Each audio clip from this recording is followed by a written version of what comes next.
तस्स भगवतो अरहतो सम्मा सम्बुद्धस्स।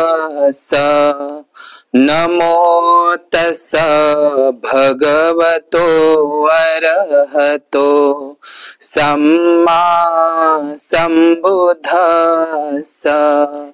नमो तस्स भगवतो अरहतो सम्मा सम्बुद्धस्स।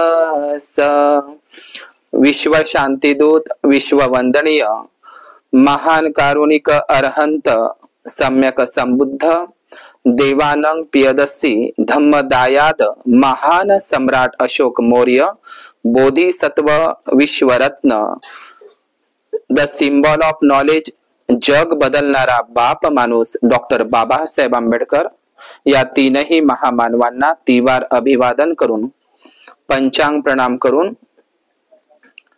आयुष्यमती उपासिका हेमलता आहे ना, हेमलता ताई गजभिये व आयुष्यमान उपासक चिरंजीव अतुल गजभिये या परिवारामध्ये आयुष्यमान ठीक लावलंय, आयुष्यमान आऊस चिरंजीव शाक्य यांचा हा प्रथम वाढदिवसाच्या निमित्तानं या परिवाराने, या गावाचं नाव दहेगाव गोंडी तालुका आर्वी जिल्हा वर्धा येथील माझ्या समक्ष सर्व श्रद्धाशील संपन्न दहेगाव गोंडी येथील उपासक उपासिकांना सविनय नमोबुद्धाय आणि जय भीम। सर्वांच्या प्रती मंगलाच्या कामना।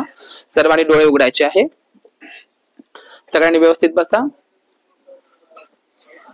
तर आज शाक्य यांचा खाली हात ठेवा। शाक्य यांचा प्रथम वाढदिवसाच्या निमित्तानं या कार्यक्रमाचं आयोजन आणि नोबल ट्रूथ या चॅनलचे सर्व दर्शक यांनाही मी मंगलाची कामना करतो। आज शाक्य यांचा या प्रथम वाढदिवसाच्या निमित्तानं, शाक्य हे नाव खूप छान आहे। देवानाम सम्राट अशोक यांनी जो लुंबिनीला एक धम्मस्तंभ पिल्लर उभा केलेला आहे महान सम्राट अशोकांनी, तर सम्राट अशोकांनी जो धम्मस्तंभ उभा केलेला आहे, तर या धम्मस्तंभावर सम्राट अशोकांनी पाली प्राकृत भाषेमध्ये, या पाली प्राकृत भाषेमध्ये सम्राट अशोकांनी तिथे उत्कीर्णित केलेला आहे लुंबिनीच्या शिलालेखामध्ये, येथ साकमुनी बुधे जाते। पाली प्राकृत मध्ये काय म्हणतात, येथ साकमुनी बुधे जाते, म्हणजे याचा अर्थ असा होते की येथे शाक्य मुनी बुद्धाचा जन्म झालाय। कुठे? लुंबिनीला। तर हा शिलालेख सम्राट अशोकांनी जो लुंबिनीला कोरण्यात आलेला आहे, तर हा शिलालेख तथागत भगवान बुद्धांच्या जन्मस्थळांची, त्या धम्मस्थळांची माहिती आपल्याला उपलब्ध करून देते। साक्य हा शब्द आणि कोलिया हा शब्द जे तथागत बुद्धांच्या काळामध्ये जे 16 प्रकारचे जे महाजन पद होते त्याच्यामध्ये शाक्य हे गणराज्य, शाक्य हे गणराज्य, कोलीय आणि गणराज्य हे एक गणराज्य, तर शाक्य हे कपिलवस्तूचे आहे। आणि या शाक्य कुळामध्ये राजा शुद्धोदन असे एकूण 5 भाव होते, अमितोदन, शुक्लोदन, धौतोदन आणि शाक्योदन। म्हणजे शुद्धोदन, धौतोदन, शुक्लोदन, अमितोदन आणि शाक्योदन असे एकूण 5 भाव होते शाक्य कुळातले। आणि अमिता आणि प्रमिता नावाच्या 2 बहिणी होत्या। तर असे हे शाक्य कुळामध्ये, शाक्य कुळ डॉक्टर बाबासाहेब आंबेडकर बुद्ध आणि त्याच्या धम्मग्रंथामध्ये म्हणतात की शाक्य लोक हे खत्तीय होते। खत्तीय म्हणजे काय? खेतीबाडी करणारे। आपण बुद्ध आणि त्याचा धम्मग्रंथ जर वाचला, बोलू नका बरं कोणच, आपण बुद्ध आणि त्याचा धम्मग्रंथ जर वाचला तर त्या ग्रंथामध्ये असा उल्लेख आहे डॉक्टर बाबासाहेब आंबेडकरांनी लिहिलेल्या की राजा शुद्धोदनाच्या घरी 1000 नांगर एकाच वेळेला चालत होते। 1000 नांगर एका दिवसाला चालत होते। तर 1000 नांगर जर राजा शुद्धोदनाच्या घरी चालत असेल एका वेळी, तर 2000 बैल निश्चितच आहे। म्हणजे एका नांगराला किती बैल लागतात? 2 बैल लागतात। तर राजा शुद्धोदन हे खत्तीय होते, शेती करणारे होते, कृषी प्रधान संस्कृतीचे होते, म्हणून त्यांच्या घरी एका दिवसाला 1000 नांगर चालायचे आणि 2000 बैल सम्राट ते राजा शुद्धोधनाच्या घरी होते. म्हणून सिद्धार्थ गौतम बुद्ध हे कृषी प्रधान संस्कृतीचे खत्तीय ते असल्यामुळे सम्राट अशोकांनी त्यांच्या धम्मस्तंभावर बैलाचं किंवा सांडचं ते चित्र सुद्धा कोरलेलं आहे किंवा शिल्पांकन ते उभं केलेलं आहे. म्हणून बैल तुम्हाला प्रत्येक बौद्ध स्तूपांवर, बौद्ध विहारांवर, आणि हा बैल स्तंभ तुम्हाला महाराष्ट्रातील पूर्ण लेण्यांवर सुद्धा तुम्हाला हा बैल दिसत असतो. कारण हे सिद्धार्थ गौतमाच्या कृषी प्रधान संस्कृतीची एक ओळख आहे. आलं का लक्षात तुम्हाला? तर हे शाक्य म्हणून मी सांगत असताना, शाक्य त्याला पाली प्राकृत मध्ये साक म्हणतात. सशाचा श नाही म्हणत, शमुक्ष श ला पालीमध्ये स म्हणतात. तर ते शाक्य नसून ते साक आहे. पालीमध्ये साक आहे, संस्कारित भाषेमध्ये त्याला शाक्य म्हणतात. तर साक म्हणजे काय बरं? तर साक म्हणजे साग सब्जी उगवणारे लोक, म्हणजे खेतीबाडी करणारे लोक, खत्तीय लोक, साग सब्जी उगवणारे लोकांना साग, आपण साग सब्जी म्हणतो ना हिंदीमध्ये वगैरे. तर हे साग सब्जी उगवणारे लोक, खत्तीय लोक, शेती करणारे लोक म्हणून ते शाक्य आडनाव आहे असं पालीमध्ये. तर हे शाक्य आणि कोलियाच्या मधोमध एक नदी वाहायची, तिचं नाव आहे रोहिणी नदी. आणि या रोहिणी नदीचं पाणी सर्वात आधी कुणी घ्यायचं, यामुळे नेहमी शाक्य आणि कोलियांमध्ये संघर्ष व्हायचा. आणि या संघर्षाचा एक परिणाम म्हणून त्या ठिकाणी शाक्य आणि कोलियांमध्ये हे सगळे सोयरेच होते आणि शाक्य आणि कोलियांमध्ये युद्ध होणार होतं. आणि युद्ध होऊ नये आणि सिद्धार्थ गौतम त्या शाक्य आणि कोलिया म्हणजे त्या शाक्य गणांचा ते वयाच्या 20व्या वर्ष मध्ये ते सदस्य होते. शाक्य आणि कोलियाच्या लढाईमध्ये, त्या युद्धामध्ये सिद्धार्थ गौतमाने, राजकुमार सिद्धार्थ गौतमाने, बोधिसत्व सिद्धार्थ गौतमाने त्या शाक्य आणि कोलियांच्या युद्धामध्ये सहभागी होण्याचं नाकारलेलं होतं. नीट लक्ष द्या. तर म्हणून हे कशा करता की युद्धानं नेहमी युद्धच वाढतं, वैरानं वैरच वाढत असतं, वैरानं वैर कधीही संपत नाही, हे सिद्धार्थ गौतमाला माहित होतं. आणि म्हणून त्यांनी युद्धामध्ये नकार दिला त्या शाक्य आणि कोलियांमध्ये. आणि हेच एक कारण ठरलं की मी या जगामध्ये शांतता नांदावी, आहे की नाही. शांती या शब्दाचा अर्थ खूप मस्त आहे आणि शांती ही एक पारमिता आहे बुद्ध आणि त्याच्या धम्मग्रंथामध्ये. शांती म्हणजे काय बरं? शांती म्हणजे काय? शांतता राखा असा त्याचा अर्थ नाही. शांती म्हणजे काय? तर शांती ठेवा असाही त्याचा अर्थ नाही. शांती ही एक पारमिता आहे आणि शांतीचा एक अर्थ आहे. तर शांतीचा एक अर्थ आणि शांती ही पारमिता बुद्ध आणि त्याच्या धम्मग्रंथामध्ये सांगत असताना, शांती म्हणजे काय? तर द्वेषाला द्वेषाने उत्तर न देणे म्हणजे शांती होय. द्वेषाला उत्तर न देणे म्हणजे शांती होय. तर हे तथागत भगवान बुद्धाने या जगामध्ये शांतता नांदावी म्हणून त्यांनी या जगाच्या कल्याणासाठी, मला या जगामध्ये दुःख आहे आणि दुःखाला कारण आहे, आणि या जगात दुःख आहे आणि त्या म्हणजे या जगात दुःख आहे, तर ते मला कसं दूर करता येईल आणि त्या दूर करण्याचा मला मार्ग शोधावा लागेल या उद्देशार्थ. आणि ते घराबाहेर पडले आखाडी पौर्णिमेला शाक्य कुळातले ते सिद्धार्थ गौतम. तर सिद्धार्थ गौतम नंतर ते सम्यक संबोधी प्राप्त करतात. कुठे? बोधगयेला. तर बोधगयेला सम्राट अशोकांनी त्यांच्या 10व्या शिलालेख मध्ये बोधगयेचं नाव, प्राचीन नाव तर बुद्धाच्या वेळी उर्वेला होतं. इथे बसलेल्या उपासक उपासिकांना सगळ्यांना सांगता येईल, त्याचं उत्तर देता येईल. कोणतं? की ज्यावेळी सिद्धार्थ गौतम त्या निरंजना नदीच्या काठी बसले, कशाला? 40 दिवसासाठी बसले त्या पिंपळ वृक्षाखाली. नंतर ते बोधी वृक्ष झालं. नीट लक्ष द्या. तर त्या पिंपळ वृक्षाखाली जेव्हा ते सिद्धार्थ गौतम होते, ते बुद्ध व्हायचेच होते. सम्यक संबोधीच्या नंतर ते बुद्ध म्हणून या जगामध्ये नावारूपास आले. तर जेव्हा ते बोधिसत्व सिद्धार्थ गौतम त्या बोधी वृक्षाखाली त्या वज्रासनामध्ये बसले, त्या उर्वेलाच्या वनामध्ये, ते उर्वेला वन होतं तेव्हा, ते बोधगया नव्हतं. आता ते आधुनिक नाव बोधगया. तर मला सांगा, ज्या पिंपळ वृक्षाखाली त्या निरंजना नदीच्या काठी सिद्धार्थ गौतम त्या झाडाखाली बसले, तेव्हा ते जंगल होतं का आजच्या सारखं बोधगया शहर होतं? तुम्हाला देता आलं का नाही उत्तर? म्हणजे ते जंगल होतं. आता जंगल काय होतं, किंवा ते जंगल म्हणा किंवा वन म्हणा, तर ते प्राचीन काळामध्ये उर्वेला वन होतं. काय होतं?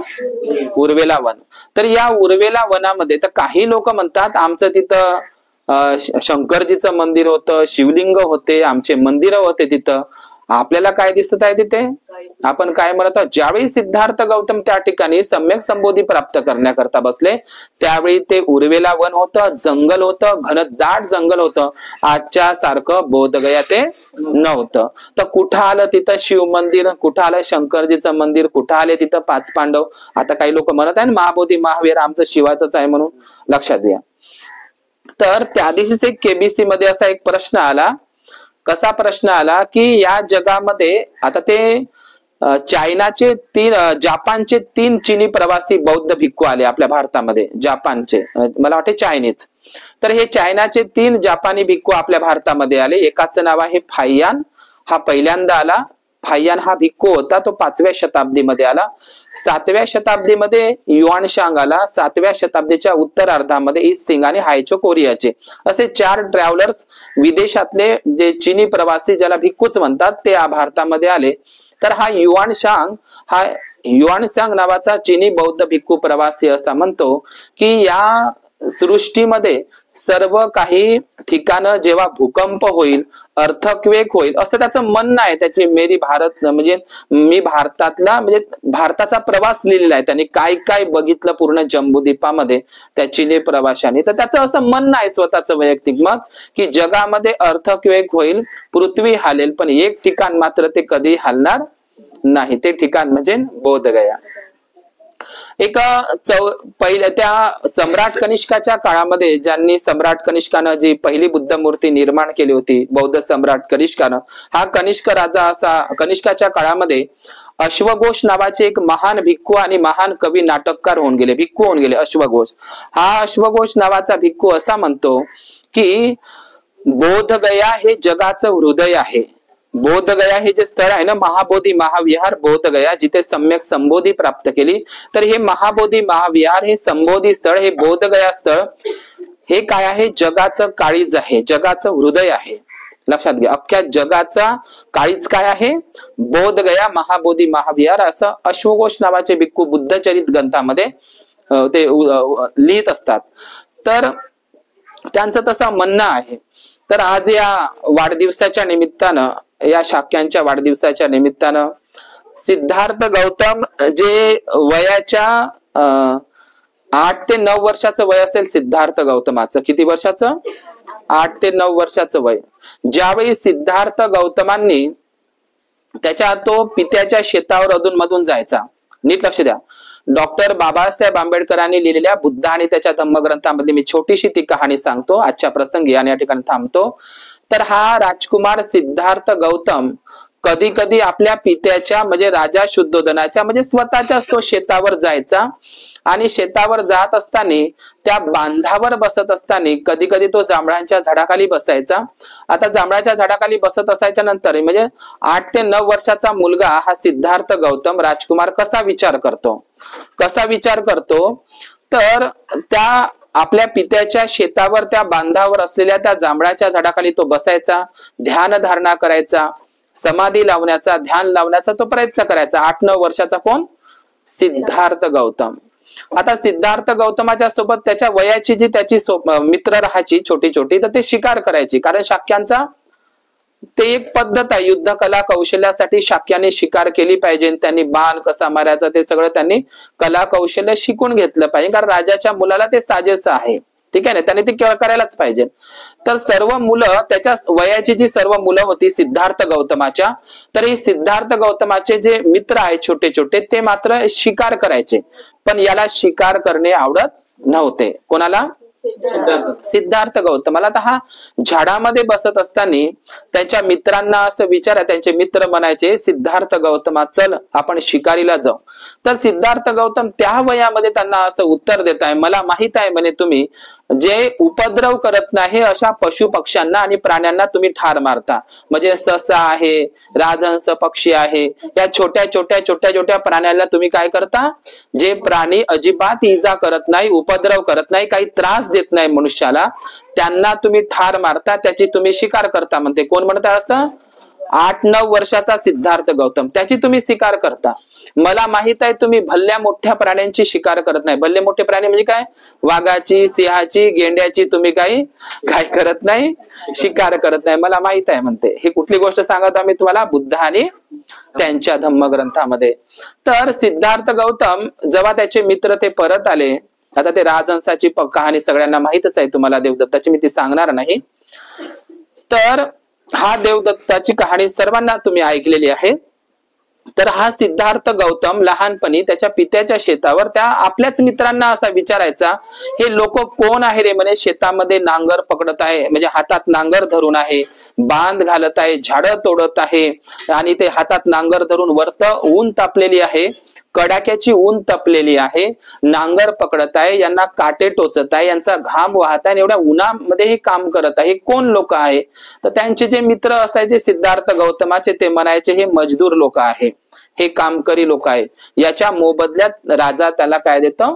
मोबदला देतो. ते सेवक आहे, ते दास आहे, ते नौकर आहे.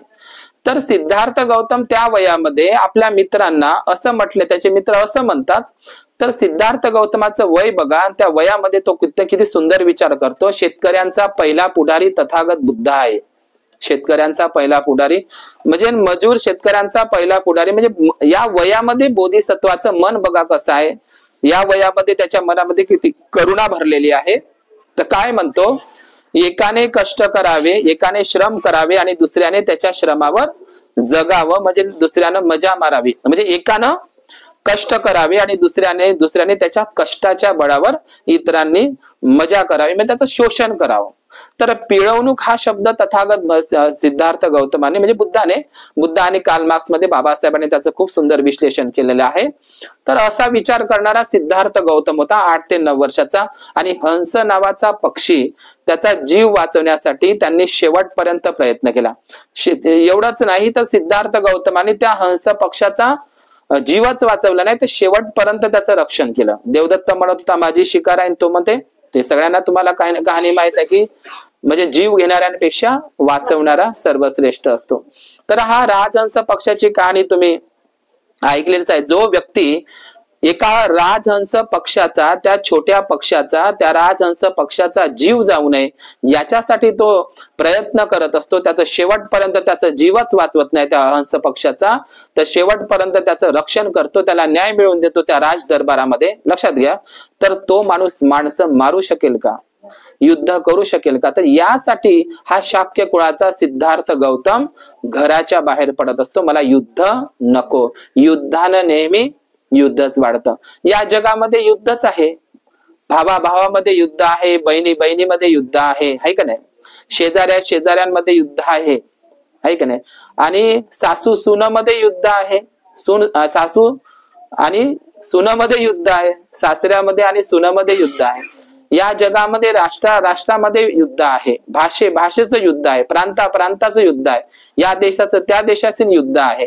तर या युद्धावर एकच उपाय आहे, बुद्ध आणि बुद्धाचा सद्धम्म. लक्षात घ्या. म्हणून या जगाला युद्धाची नाही तर बुद्धाची गरज आहे, आणि या बुद्धाची गरज या जगाला आहे हे ओळखून डॉक्टर बाबासाहेब आंबेडकरांनी आपल्याला बौद्ध धम्माची काय दिली? दीक्षा दिली. बाबासाहेबांनी ख्रिश्चन हा एक धर्म आहे, मुस्लिम धर्म आहे, शीख धर्म आहे, जैन धर्म आहे, यहुदी धर्म आहे, पारसी धर्म आहे, हे सर्व धर्म आहेत. समजलं? मी नाव घेतले ते ख्रिश्चन, मुस्लिम, हिंदू, जैन, शीख, पारसी, यहुदी हे जगाच्या पाठीवर धर्म आहेत, यांना धर्म म्हणतात. पण बुद्धाचा धम्म आहे. धर्म वेगळा असतो आणि धम्म वेगळा असतो. लक्षात घ्या.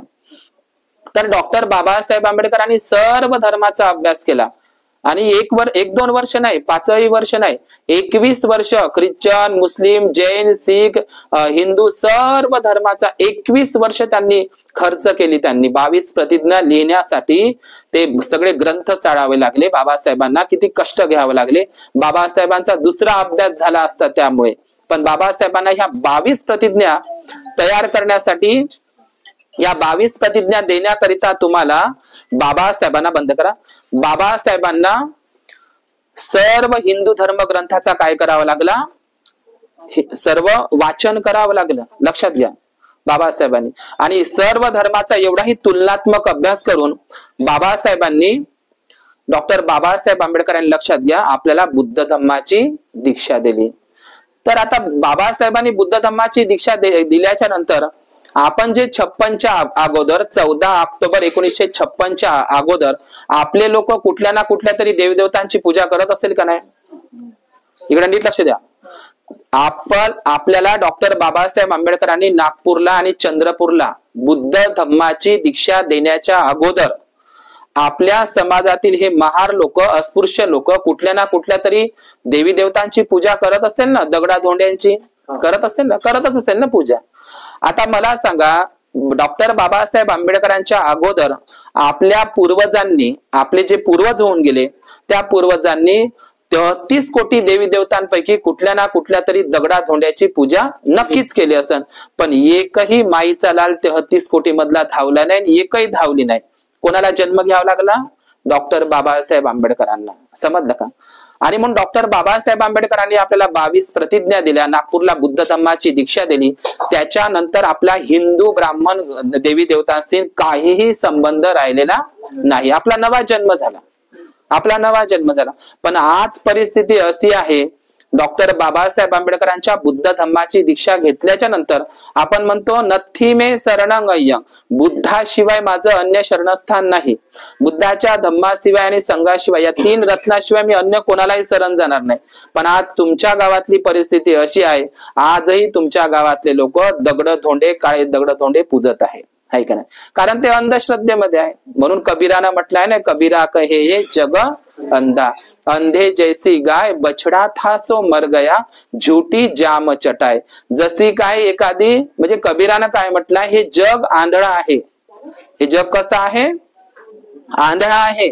जसं एखादी आंधळी गाय आहे, आंधळ्या गायी राहते, तर जशी एखादी आंधळी गाय आहे, त्या आंधळ्या गायीला जर पिल्लू झालं, बछडा झाला, आंधळ्या गायीला काय झाला? बछडा झाला. आता त्या आंधळीच गाय आणि आंधळ्या गायीला जर ते बछडा झाला तर त्या आंधळ्या गायीला असं माहित पडत नाही. आता त्या आंधळ्या गायीला बछडा झाला आणि तो बछडाही मृत जन्माला आलेला आहे. म्हणजे गर्भातच त्या गायीच्या पोटातून तो मृत जन्माला आलेला आहे. कधी कधी पाहिलं असं ना तुम्ही, गायीच्या पोटातून मृत झालेलं वासरू ते बछडा जन्माला येत असते. म्हणजे ती गायही कशी आहे? आंधळी आहे. आणि त्या आंधळ्या गायीला काय झालेलं आहे? मृत पावलेलं, म्हणजे गर्भातूनच ते मृत पावलेलं ते बछडा जन्माला आलेला आहे. पण ती गाय आंधळी असल्यामुळे तिला माहित नाही की माझं जे बछडा आहे हा जिवंत आहे का मृत आहे. तो बछडा आहे मृत, पण ती गाय आंधळी असल्यामुळे तिला माहित नाही हे मृत आहे, म्हणजे मृत्यू पावलेला आहे का कसं आहे तिला माहित नसल्यामुळे ती जाम चटाय, म्हणजे ती काय करते, आपल्या त्या मृत त्या बछड्याला ती काय करत आहे? चाटत आहे की नाही. तर अशाच पद्धतीने हे जग काय आहे? तथागत भगवान बुद्धाने सांगितलंय जग हे अंधार कोठडी आहे. अंधार कोठडी म्हणजे काय? कैद, ज्याला आपण जेल म्हणतो. जसं एखाद्या कैद्याला जेलामध्ये टाकून दिल्याच्या नंतर त्याला जेल नाही म्हटलं, हे जगच जेल म्हटलेलं आहे भगवान बुद्धाने. हे जग अंधार कोठडी आहे म्हणते बुद्ध आणि त्याच्या धम्मग्रंथामध्ये. हे जग कसं आहे? अंधार कोठडी आहे. आणि मनुष्य या अज्ञानरूपी या अंधार कोठडीतला एक कैदी आहे. त्याला माहित नाही की प्रकाश नावाची, धम्म प्रकाश नावाची कुठली तरी वस्तू या जगामध्ये अस्तित्वात आहे. त्याला अंधारात राहायची काय पडलेली आहे? त्याला अंधारात राहण्याची काय पडलेली आहे? सवय पडलेली आहे. तर असे अनेक लोक आज अंधारातच जगत आहे. कुठे जगत आहे? अंधारात जगत आहे. तर म्हणून डॉक्टर बाबासाहेब आंबेडकरांनी आपल्याला उजेडात आणलं. आणि हा उजेड म्हणजे दुसरा तिसरा काय नसून तथागत गौतम बुद्ध आहे. लक्षात घ्या. तर काही लोक अंधारातच आहे. तुमच्या गावचे तर जास्तच आहे अंधारात, आहे का नाही? आजूबाजूचा परिसर इथं खुटाळा, नटाळा वगैरे गाव वगैरे, तर हे गाव तर म्हणजे पूर्ण गेलेलेच गाव आहे. कारण अजून येते त्या पिपरी पासून जे पिपरी पासून जो रोग लागला इकडं संसर्ग एकदम चांदूर पासून, तर हे सर्व लोक आजही ते दगड धोंड पूजत आहे महानुभाव पंथाचे, आहे का नाही? पूजत आहे ना. तर महानुभाव कशाला म्हणतात? महानुभाव, त्याला महानुभाव कोणाला म्हणतात? बुद्धाला जो अनुभव आला तिथे बोधी वृक्षाखाली, जो कोणता अनुभव आला? अनुभवाचं ज्ञान आहे. संबोधी काय आहे? अनुभवाचे ज्ञान आहे. संबोधी काय आहे? अनुभवाचे ज्ञान आहे. म्हणजे महानुभाव शब्द पाली शब्द आहे. चोरलाय. महानुभाव शब्द पाली आहे. महाअनुभव म्हणजे स्वतःचा अनुभव घेणं. बुद्धाचा धम्म हा अनुभवावर आधारित आहे. बुद्धाला जी सम्यक संबोधी प्राप्त झाली ना बोध गयाला, त्यालाच महाअनुभव म्हणतात. जो जगातला महान अनुभव त्यांना प्राप्त झाला की या जगात दुःख आहे, दुःखाला कारण आहे, त्याला आपण चार आर्य सत्य म्हणत असतो. ज्या सम्यक संबुद्धाला जो अनुभव आला, त्या सम्यक त्या बोधी वृक्षाखाली त्यांना जो अनुभव आला, ते महानुभाव हा शब्द पाली प्राकृत शब्द आहे. लक्षात घ्या. आणि हे चक्रधर जे स्वामी आहे का नाही, हे चक्रधर स्वामी सुद्धा सहज्ञानी वज्रयानी संप्रदायाचे एक महायानी भिक्खूच आहे ते, पण त्याचं ब्राह्मणीकरण केलेलं आहे. जसं चक्रधर स्वामींनी काय केलेलं आहे, चक्रधर स्वामी हे सहज्ञानी महायानी भिक्खू आहे, पण त्याचं ब्राह्मणीकरण कसं केलं आहे. डॉक्टर बाबासाहेब आंबेडकरांनी 22 प्रतिज्ञेमध्ये लिहिलेलं आहे की बुद्ध हा, आजही काही ओबीसी लोक म्हणते, आजही ओबीसी लोक तसा प्रचार करत आहे, बदमाशी करत आहे. आपल्या लोकांचा त्याच्यावर विश्वास आहे. कोणता, काय म्हणतात ओबीसी बांधव, बुद्ध हा विष्णूचा 9वा अवतार आहे म्हणतात ना. पण बाबासाहेबांनी 22 प्रतिज्ञेमध्ये सांगितलं बुद्ध हा विष्णूचा 9वा अवतार नाही. मी अनेक ओबीसी आदिवासी बांधवांना विचारतो की बुद्ध हा विष्णूचा 9वा अवतार आहे, तुम्ही असं म्हणता, इकडे पाय करून नाही बसायचं, हानी नाही तर. बुद्ध हा विष्णूचा 9वा अवतार नाही आहे, बाबासाहेबांना 22 प्रतिज्ञामध्ये सांगावं लागलं. पण काही बदमाश लोक तसा बुद्धाचा प्रचार करत आहे. सरळ बसा. बुद्धाच्या धम्माचा प्रचार आणि प्रसार करत आहे. कसा, काही लोक विकृत विचाराचे लोक की बुद्ध हा विष्णूचा 9वा अवतार आहे. मग ओबीसी बांधवांना तुम्ही विचारा, हा जर तुम्हाला जर असं त्यांनी विचारलं का बुद्ध तुमचा बुद्ध आहे का नाही, जो बाबासाहेबांनी तुम्हाला दिलेला हा बुद्ध का नाही आमच्या विष्णूचा 9वा अवतार आहे, असा जर तुम्हाला एखाद्या ओबीसी किंवा हिंदू यानं जर विचारलं, एखाद्या बाई म्हणा का माणूस म्हणा, त्याला असं विचारा की तुम्ही असं म्हणता की बुद्ध हा विष्णूचा 9वा अवतार आहे, तर मग विष्णूचे अवतार अनेक आहे. विष्णूचा अवतार रामही आहे, विष्णूचा अवतार कृष्ण आहे, परशुराम आहे, नरसिंह आहे, कल्की आहे, वामन आहे, ठीक ना. मग विष्णूचा अवतार असलेल्या रामाची तुम्ही पूजा करता, विष्णूचा अवतार असलेल्या कृष्णाची, परशुरामाची, नरसिंहाची, कल्कीची, वामनाची, म्हणजे विष्णूचे एवढे अवतार आहेत, त्या विष्णूच्या अवताराची तुम्ही पूजा करता, त्याला देवघरामध्ये ठेवता, त्याचा फोटो ठेवता, त्याची मूर्ती ठेवता, आणि तुम्ही म्हणता बुद्ध विष्णूचा 9वा अवतार आहे. तर मग बुद्धाची मूर्ती, बुद्धाचा फोटो घरी का ठेवत नाही, आहे का नाही. इथं आहे का कोण ओबीसी बाई, समजलं का. लक्षात घ्या. मग प्रश्न आहे का नाही हा, तुम्ही काय म्हणता बुद्ध विष्णूचा 9वा अवतार आहे, मग बुद्ध विष्णूचा 9वा अवतार आहे तर तुमच्या देवघरामध्ये बुद्ध असायला पाहिजे. विष्णूचा अवतार राम आहे, कृष्ण आहे, हे सगळे मी आता नाव घेतले तर काल्पनिक देवदेवता आहे. बुद्ध तर ऐतिहासिक महापुरुष आहे. मग बुद्ध विष्णूचा 9वा अवतार आहे तुम्ही असं फक्त म्हणता, पण बुद्धाचा फोटो आणि बुद्धाची मूर्ती ठेवायला तुम्हाला विटाळ पडते. लक्षात घ्या. कारण तो बुद्ध ब्राह्मणांना बुद्ध आधी नको होता आणि त्याच्यातही तो बाबासाहेबांनी घेतला, आता त्याच्यापेक्षाही नको, आहे का नाही. हेच जर संविधान एखाद्या ब्राह्मण माणसानं लिहिलं असतं तर त्याचे सोन्याचे पुतळे असते, समजलं का. पण ते एका अस्पृश्य माणसानं, शूद्र माणसानं ते संविधान लिहिलं म्हणून त्यांना नको.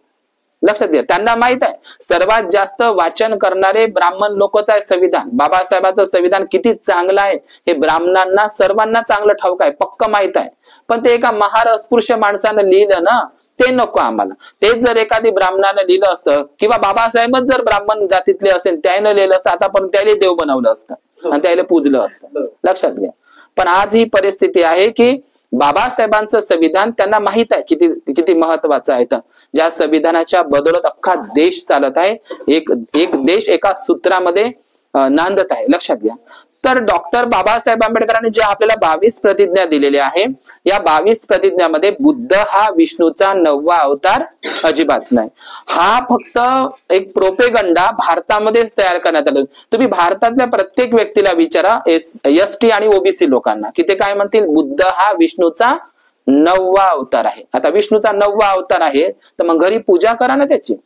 पण हा फक्त भारताचाच अपप्रचार केलेला आहे ब्राह्मणांनी, जाणीवपूर्वक केलेला आहे. पण जगाच्या पाठीवर Japan, Korea, Thailand, Sri Lanka, Cambodia, Indonesia, Malaysia, Mongolia, Singapore, तुम्ही जगाच्या पाठीवर कुठे जा, जिथं जिथं बौद्ध कंट्री आहे तिथल्या बौद्ध उपासक उपासिकांना विचारा, बाहेर देशातल्या बौद्ध लोकांना विचारा, थायलंड, श्रीलंका, जपानच्या, चायनाच्या, कोरियाच्या, काय तुमच्या देशातला बुद्ध विष्णूचा 9वा अवतार आहे का? ते काय म्हणतील, आम्हाला नाही माहित बा कोण बुद्ध विष्णूचा कोण विष्णू कोण अवतार. मग हा अपप्रचार कुठं आहे? फक्त भारतात आहे. आता बुद्ध जर विष्णूचा 9वा अवतार आहे तर बुद्ध हा विष्णूचा 9वा अवतार म्हणूनच बाहेर देशात गेले असते ना, तिकडे तसा प्रचार झाला असता ना. एवढंच नाही, त्या बौद्ध राष्ट्रातल्या लोकांनी या सगळ्या 9 अवताराची पूजा करणं चालू केलं असतं. 9 अवताराची पूजा केली असती. एकच अवतार काऊन? विष्णूचा एकच अवतार, बुद्धच का महान? मग जेवढे अवतार आहे एवढ्या अवताराची मग त्या जपानच्या, श्रीलंकेच्या, थायलंडच्या सर्व बौद्ध लोकांनी विष्णूचा 9वा अवतारच काऊन मग बंद्या संपूर्ण अवताराची त्यांनी काय केली असती? पूजा केली असती. कोण? बाहेर देशातल्या बुद्धिस्ट कंट्रीनं. पण ते कोणाची पूजा करत आहे? फक्त बुद्धाची पूजा करत आहे. हिरोशिमा नागासाकी मध्ये, मी संपवतो 5 मिनिटांमध्ये, हिरोशिमा नागासाकी मध्ये एवढे बॉम्ब स्फोट झाले, साधं गवतही उगत नव्हते. अणुबॉम्बचा एवढा मोठा हल्ला तुम्ही पाहिला असेल, बघितलं ना, हिरोशिमा नागासाकी. पण ते देश हा जपान सारखा महासत्ता देश तेव्हाही होता आणि आताही तो उभाच आहे. तर काय आहे तिथं? बुद्धाचं विज्ञान आहे, बुद्धाचं तत्वज्ञान आहे, बुद्धाची तत्वप्रणाली ते जपान फॉलो करते. म्हणून जगातला नंबर 1 ची महासत्ता कोण आहे? तर जपानमध्ये कोण आहे? फक्त बुद्धाला मानणारे लोक. म्हणून जपान पुढे गेलं. ज्या ज्या देशामध्ये बुद्धाला फॉलो करणारे लोक आहे, बुद्धाच्या पंचशीलाला, बुद्धाच्या विचाराला फॉलो करणारे लोक आहे, ज्या ज्या बुद्धिस्ट कंट्रीमध्ये, ते देश महासत्ता आहे, श्रीमंत आहे. लक्षात घ्या. ज्या ज्या देशामध्ये बुद्धाचे विचार गेला किंवा भिक्खूंनी तो विचार नेला, त्या त्या देशामध्ये जिथं जिथं बुद्ध आहे, बुद्धाला फॉलो करणारे लोक आहे, ते देश जगाच्या पाठीवर कसे आहे? श्रीमंत आहे. तुम्ही एक तरी नाव दाखवा मला यातलं एक, जिथं जिथं. मी जपान सांगतो, Singapore, Malaysia, Mongolia, Korea, Japan, Thailand, ब्रह्मदेश, क्युबा, लाओस, हे सर्व जे नाव घेतले मी, हे देश तुम्हाला अजिबात भिकारी दिसणार नाही, दरिद्र दिसणार आहे, सगळ्यात श्रीमंत देश आहे. लक्षात घ्या. म्हणजे ज्या देशांमध्ये फक्त बुद्धाचा धम्म गेला, ज्या देशामध्ये फक्त बुद्धाचा धम्म भिक्खूंनी नेला, राजे महाराजांनी नेला, ते देश आज जगाच्या पाठीवर महासत्ता आहे, श्रीमंत आहे. आणि ज्या देशामध्ये बुद्धाला ज्ञान प्राप्ती झाली, तो देश भिकारी आहे, दारिद्र्य आहे. सांगा, बुद्धाच्या विचारांनी त्या देशांनी प्रगती केली आहे, भारत देश का करू शकत नाही? करू शकते, पण ब्राह्मणवादी लोकांना या भारतामध्ये बौद्ध धम्म वाढू द्यायचं नाही. त्यासाठी ते महाबोधी महाविहार सोडायला तयार नाही. सम्राट अशोकांनी, डॉक्टर बाबासाहेब आंबेडकर म्हणतात की एकट्या सम्राट अशोकांनी 84,000 बुद्ध विहार बांधली होती. किती? 84,000. तर मग गेली कुठं? गेली कुठंच नाही. त्या 84,000 बुद्ध विहारांवर ब्राह्मणवाद्यांनी काय केलेलं आहे? कब्जा केलेला आहे, जबरन कब्जा केलेला आहे. बुद्ध विहारांमध्ये बुद्धाच्या सोन्याच्या मूर्त्या गायब करून तिथं काल्पनिक देवी देवतांच्या मूर्त्या बसून त्यांनी आपला काय चालू केलेला आहे? तिथं एक बिझनेस चालू केलेला आहे. सोमनाथचं मंदिर, तिरुपती बालाजीचं मंदिर, पंढरपूरचं मंदिर, जगन्नाथपुरीचं मंदिर, भारतातले जेवढे काही जुने काळ्या दगडांचे मंदिर आहे, हे सर्वच्या सर्व बुद्धाचेच विहार आहे. आता हे सर्वच्या सर्व बुद्ध विहारांवर तर त्यांनी कब्जा केला. आमचं म्हणणं एवढंच आहे, जेवढे काही 84,000 सम्राट अशोकांचे जे मंदिर होते, गुप्तांचे, पालांचे म्हणा, गुप्त राजे, पाल राजांचे, तर यांच्यावर जे तुम्ही कब्जा केलाय तेही आमचे 84,000. तिरुपती बालाजी, पंढरपूर, सोमनाथ, जगन्नाथ वगैरे. आता ते नको बाबा, कमीत कमी आम्हाला महाबोधी महाविहार तर द्या. पण द्यायला तयार आहे का ते? नाही तर द्यायला. कारण जगातलं सर्वात मोठं श्रीमंत मंदिर ते शिर्डीचंही नाही आणि तिरुपती बालाजीचं नाही. ते टेलिव्हिजनद्वारे, तुम्हाला मीडियाद्वारे त्यांनी तसं प्रचारित केलंय की जगातलं सगळ्यात श्रीमंत मंदिर, श्रीमंत म्हणजे भारतातलं सगळ्यात श्रीमंत मंदिर तिरुपती बालाजी आणि ते शिर्डी आहे. तिथं सर्वात जास्त दान पडतं बा, दागदागिने सोन्याचं दान होतं. अजिबात नाही, जगातलं दान. आता मला सांगा, शिर्डीला आणि तिरुपतीला जाणारे लोक कोणते आहे? फक्त भारतातलेच आणि हिंदूच लोक जातील ना. पण बुद्धगयेच्या महाबोधी महाविहाराला कुठून दान येते? जगातलं दान त्या महाबोधी महाविहारामध्ये येते. म्हणून खरा इशू काय? बुद्धाशी त्यांना काहीही घेणं देणं नाही. बुद्धाच्या पंचशिलाशी त्यांना काही घेणं देणं नाही.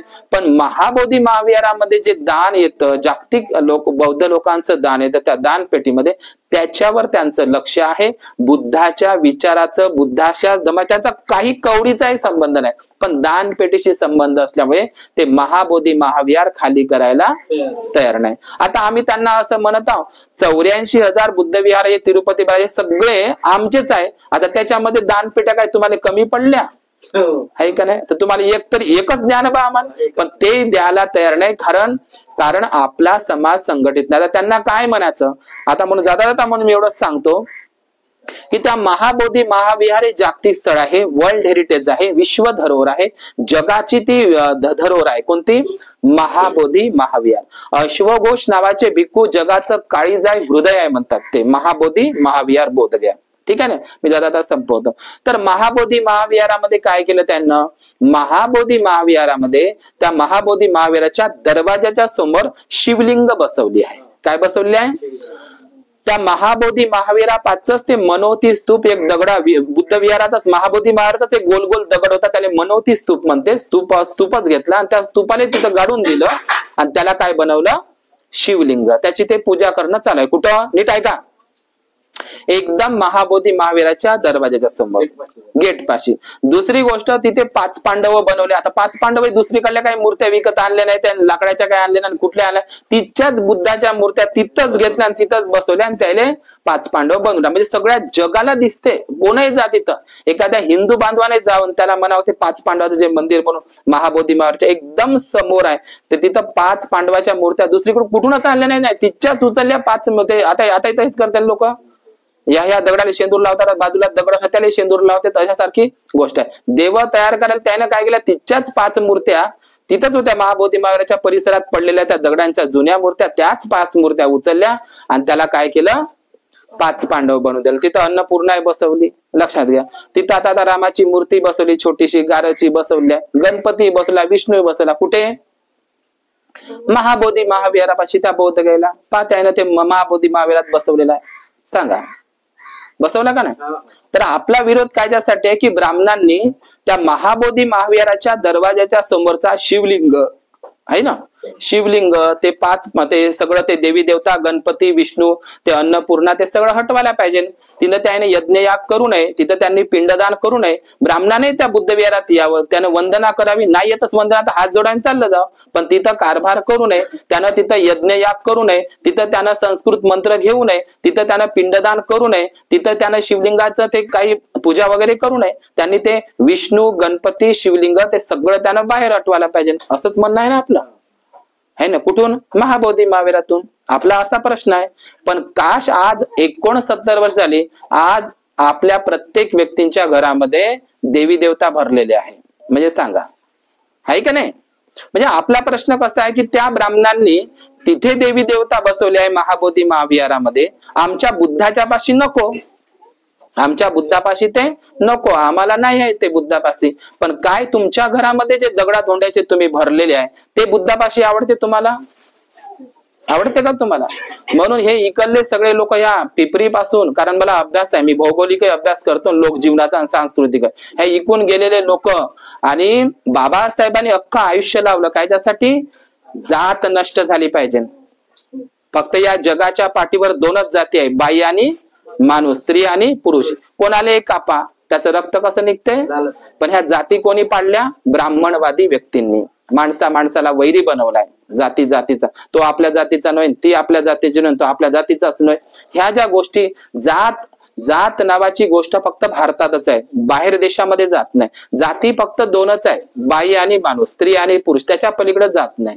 पण माणसांना म्हणण्यापेक्षा ह्या ब्राह्मणवादी माणसांनी, या ब्राह्मणांनी मात्र जाती जातीमध्ये माणसाला वाटून टाकलेला आहे. तो त्या जातीचा, तो खालचा न वरचा. बाबासाहेबांनी पूर्ण आयुष्य जाती नष्ट झाल्या पाहिजे याच्यासाठी प्रयत्न केला, जाती नष्ट झाल्या पाहिजे.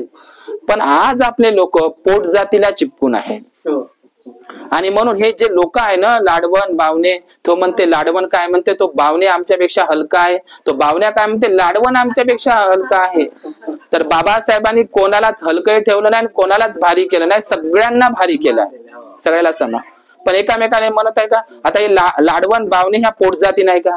आजही तुम्ही त्या लाडवण पोट जाते लाडवण कोसरे बावणे हिंगणघाटे पाहून तुम्ही एकामेकाच्या सोयरिकी करता. आणि सगळ्यात गेलेले लोक आहे सगळ्यात हे आता लाडवण बावणेत मी जात पोटजात मानत नाही. ह्या जाती आणि पोटजाती खतम झाल्या पाहिजे, लक्षात घ्या.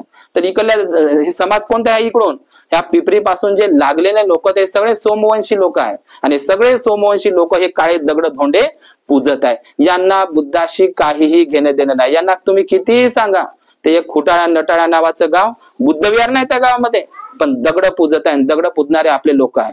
मग बाबासाहेबांनी आपल्याला बुद्ध धम्म दिलेला आहे 21 वर्ष अभ्यास करून, तर त्यांचं काय?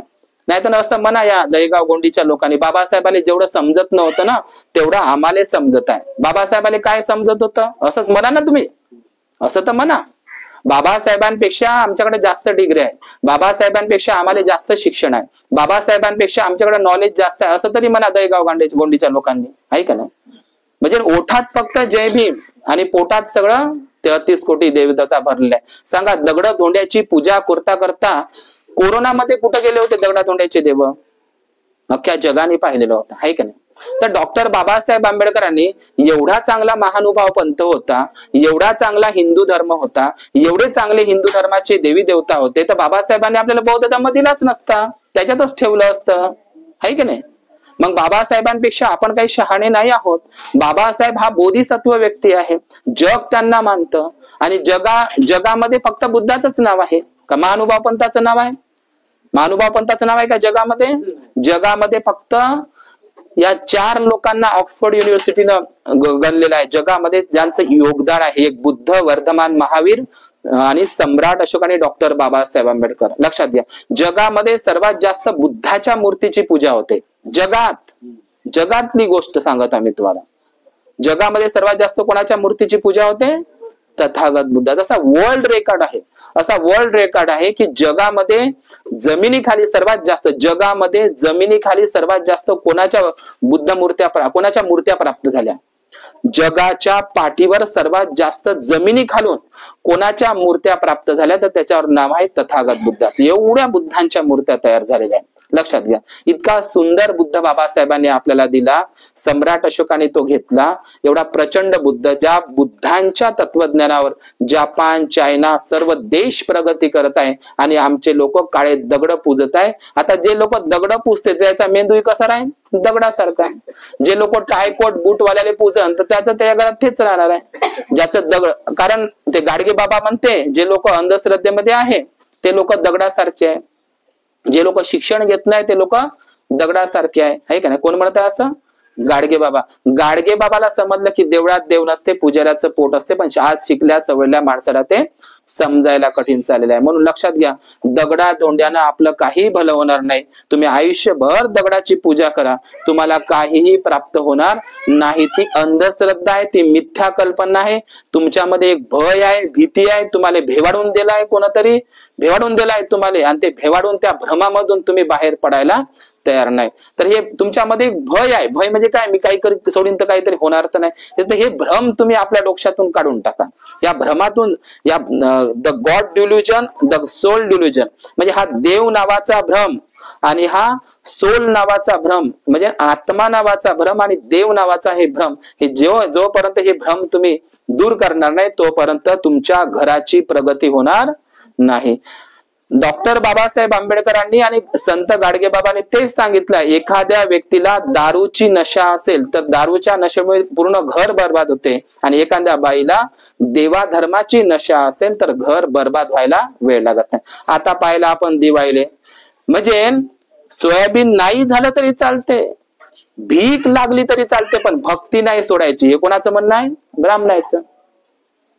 दिवाळी करणं सोडायचं नाही, भीक लागली तर चालते, कर्ज काढून लागल तर दिवाळी नाही पिकलं तरी चालते, म्हणजे भिकारी झालं तरी चालते, पण भक्ती सोडायची नाही. हे आपल्याला नाही सांगितलं बाबासाहेबांनी. लक्षात घ्या, बुद्धाचा धम्म वैज्ञानिक आहे, विज्ञानाशी सुसंगत आहे. बुद्धाचा धम्म चमत्कार सांगत नाही, बुद्धाचा धम्म सायंटिफिक आहे, जगात त्याचं नाव आहे.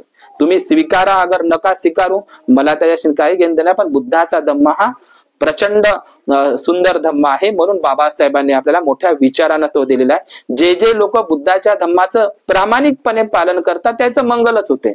आणि जे लोक दगडाला पूजत आहे त्याचे मेंदू दगडासारखेच राहणार आहे का नाही. ना त्या दगडाले कान आहे ना हात आहे ना पाय ना ढुंगण आहे तोंड आहे काही नाही, तरी त्याच्याच मागे आपण लागलेला आहोत. लक्षात घ्या.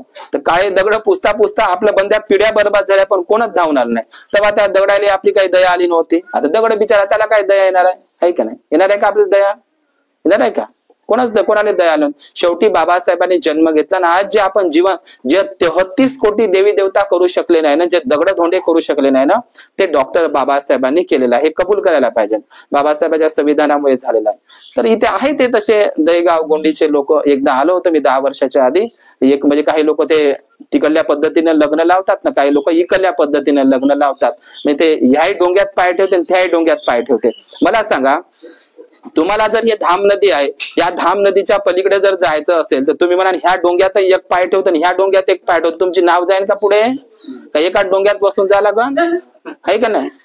तर खऱ्या अर्थानं हे इच्छे लोक आहेत दहेगाव गोंडीचे, ह्या कुटाणा नटायचे सगळ्यात गेलेले लोक आणि सगळे सोमवंशी लोक सगळे गेले. हे 2-3 गावांना तर लयच आहे, लयच म्हणजे निस्ते गेलेले. त्यांना बुद्ध धम्माचं काही घेणं नाही ना. ते शिबिराला जात ना बुद्ध घ्यायला जात.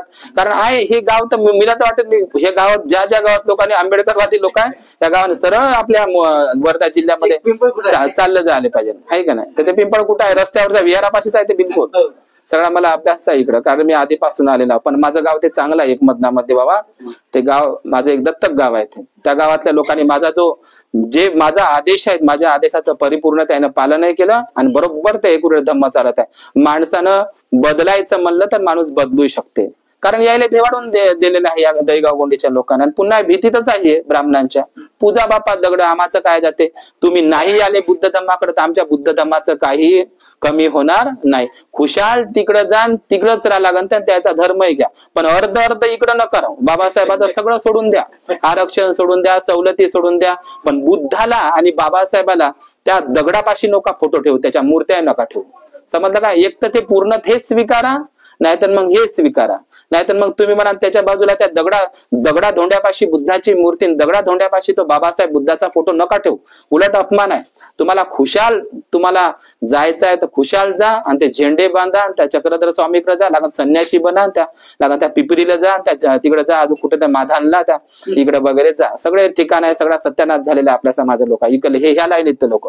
बरं झालं तिकडं इकडे येणं म्हणजे सगळ्या हे दगडासारखे लोकांना काय दगडाले काय कुठं आले सांगतायत का? दगडावर किती पाणी टाकलं तर दगडातल्या लोकांना काय सांगतायत? दगड पुजू यायचे डोकशे कसे झाले? दगड झाले. म्हणून यायची इकडे प्रगती नाही ना. मुलं शिकत ना, मुली शिकत ना, प्रगती करत ना, शिक्षणात हे करत आहे का नाही. तर काही लोकांना बुद्धापेक्षाही ना बाबासाहेबांपेक्षाही या दहेगाव गोंडीच्या लोकांना बुद्धापेक्षा बाबासाहेबांपेक्षाही त्याच्यावर प्रेम आहे जास्त. त्याच्याविषयी जर बोललं ना तर भंतेजीचा तर अरे बापरे सोडून द्या. मला माहित आहे. समजलं का? सगळा मला अभ्यास आहे इकडं. प्रसंगी माझा तर वादविवादही झालेला आहे या परिसरामध्ये. समजलं? ते इकडे श्यामजी रघुच्या गावले तळेगाव रघुजीला माझा प्रसंगी, पण त्या माणसानं सगळं सोडलेलं आहे. त्या माणसानं आहे का नाही माहित आहे मला ते आहे का नाही. तर हे अशा पद्धतीचे लोक आहे. तर काही लोक आता दगडासारखे, आपण त्यांना काही सांगू शकत नाही. ज्यांना जिकडे जायचं आहे तिकडे जाऊ द्या, पण तुम्ही जर बुद्धाच्या मार्गावर प्रामाणिकपणे चालले ना तर तुमचं मंगलच होत असते. कारण कोणाचं मंगल झालं? सम्राट अशोक बुद्धाला शरण गेला, त्यांचं मंगल झालं, जगात नाव आहे. अंगुलीमाल 1000 लोकांचा मर्डर करणारा, त्याचं मंगल झालं कारण तो बुद्धाला शरण गेला. आणि बाबासाहेबाचंही मंगल झालं. कोणामुळे? ते बाबासाहेबाला बुद्धाला शरण गेलं. तुमचं का होणार नाही आहे का नाही? आपलंही मंगल होते जर आपण प्रामाणिकपणे बुद्ध धम्माचं आचरण केलं तर. म्हणून आज या परिवारामध्ये अर्ध्या हळकुंडानं पिवळं होऊ नका. आम्ही अर्धे तिकडं अर्धे इकडं, अर्धे तिकडं अर्धे तिकडं असं अजिबात करू नका. खुशाल जा. दहेगाव गोंडीच्या लोकांना धर्मांतर करा. मी येतो लागत तुम्हाला धर्मांतर करायला. कारण बाबासाहेबांनी तुम्हाला बुद्ध धम्माची तुमचे शेणाचे हात पेनाले लावले बाबासाहेबांनी आहे का नाही. मेलेल्या गुराढोराचं मांस खाता खाता एकही काळा दगडाचा देव धावून आला नाही. शेवटी आज बाबासाहेबांमुळे तुम्हाला छान जीवन जगायला भेटून राहिलं. बाबासाहेबांनी सगळं केलं आणि आपण नाव कोणाचं घेतो? माहिती देवानं भलं केलं. तर याले कोणते लोक म्हणते? खरा बाप तो बाजूला ठेवला आणि 12 बापाचा अंगारा लावला. खरा बाप म्हणजे कोण? बाबासाहेबांनी जे केलं त्याला विसरले, खरा बाप बाजूला ठेवला आणि 12 बापाचा अंगारा लावला. 12 बाप म्हणजे समजलं ना, 12 बापाचा म्हणजे एका बापाचे नाही आपण, बाबासाहेबाचे. समजलं का? तर असे काही लोक आहे आपल्या समाजामध्ये, असू द्या त्यांना, ते सोमवंशी लोक आहे, ते थोडे थोडे भावने कोसरे मी असं जाती आणि पोटजातीचं टाकत नाही, पण खरोखरच या लोकांमध्ये, या पट्ट्यामध्ये हा लय बिकट मार्ग आहे. भंतेजी आले तर त्यांना ते तितके हे नाही करणार. भंतेजी पेक्षा ते काळे दगड महानुभाव पंथाची इतकं त्यांच्यासाठी प्रिय आहे, जीव की प्राण. भंतेजीच एका बाजूला ठेवतील, बुद्ध त्यांच्यापेक्षा, कारण बुद्धापेक्षा श्रेष्ठ आहे ते महानुभाव पंथ. पाहिला तर भारतापुरता आणि नुसतं महाराष्ट्रामध्ये इथून त्या तिथपर्यंत आहे, अमरावतीपर्यंत, पण जगात बुद्धाचं नाव आहे हे त्यांना माहित नाही, आहे का नाही? तर या ठिकाणी या परिवाराने, या गजभिये परिवारामध्ये, गजभिये, गज म्हणजे हत्ती, भिये म्हणजे भित्रे लोक, हत्तीला भिणारे लोक. तर हे गजभिये, भाजी खाये, मेश्राम हे ह्या इकडे ह्याच पट्ट्यामध्ये आहे. असो, ठीक आहे. या ठिकाणी या परिवाराने मला आमंत्रित केलं. माझं चॅनल आहे नोबल ट्रूथ युट्यूब चॅनल, सगळ्यांनी सबस्क्राईब करा, मला पुढे न्या. ठीक आहे. तर या ठिकाणी या परिवाराने मला आमंत्रित केलं. भवतु सब्ब मंगल, भवतु सब्ब मंगल, भवतु सब्ब मंगल.